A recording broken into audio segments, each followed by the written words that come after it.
Hey you, yeah you who clicked on this video. Thanks for giving our channel a shot. And if you will, please do us the honor of watching the video all the way through. Appreciate it. Now onto the video.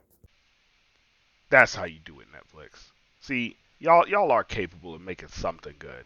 I mean, for once. It's almost like y'all are like every 10 pieces of crap you put out, then one thing comes out that's actually watchable and entertaining. What am I talking about?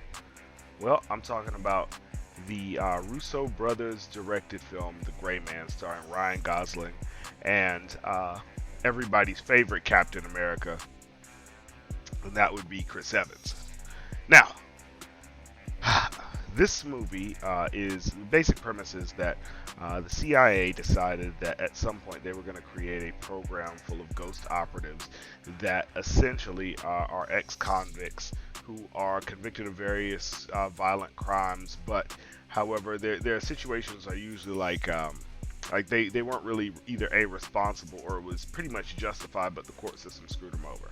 So Billy Bob Thornton, who is the director of this program, basically comes and finds you if you're a convict that meets these criteria, and then recruits you into the program for training to be a gray man or a CIA operative.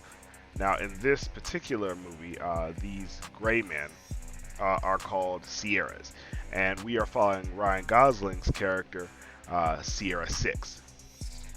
Now, Sierra 6, there's not a lot to this character, and that's okay. Um, because the rest of the cast kind of fills out uh, the rest of the emotional value. Now, Ryan Gosling is fine in the role. I'm not like a super fan of Ryan Gosling. I really was kind of pissed off about Blade Runner 2049, but I mean, everybody makes mistakes. So, but he really does well in this movie. He does well with the dialogue. He's very stoic, and it definitely fits his acting style. Um, and he's just very good in the role. The action scenes with him in it are good and believable. He's just believable as Sierra Six.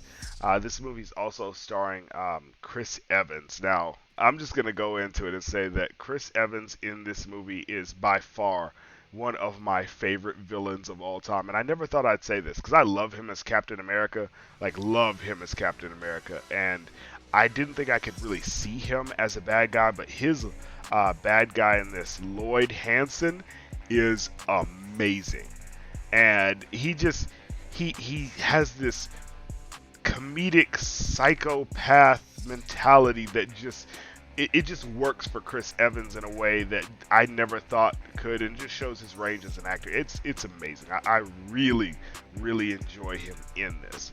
This is also starring Ana de Armas. You'll remember her as the Cuban agent in 007, No Time to Die. She was basically the only bright spot in that movie. She's only in it for a hot minute, but in this she's in it. You won't really be able to recognize her unless you're really looking, because they do their level best to ugly her up, which is almost impossible because she's just very attractive. It's also starring Jessica Henwick. You'll remember her from the Iron Fist show. She played Colleen Wing. Regé-jean Page. Um, oh God, he's in one of those like weird little period piece shows. And now I'm just drawing a blank as to what it's called. Oh, Bridgerton. Yeah, that's right. He's in that dumb show Bridgerton. But he's really good in this too.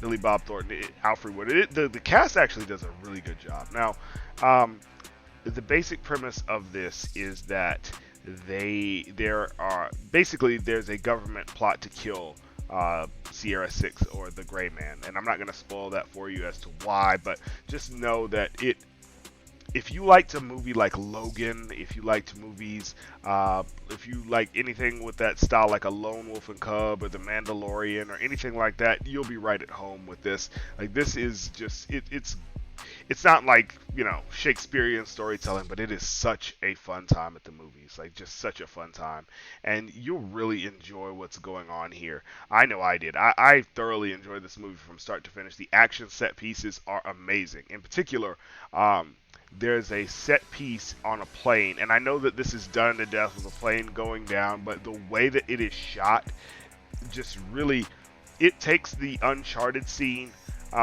with the plane and just dials it up to 11. Like it is an amazing scene. All the action set pieces are phenomenal in this movie.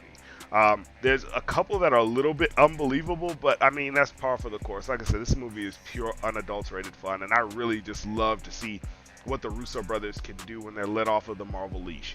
So I mean, I just loved this movie. I hope that there's a sequel.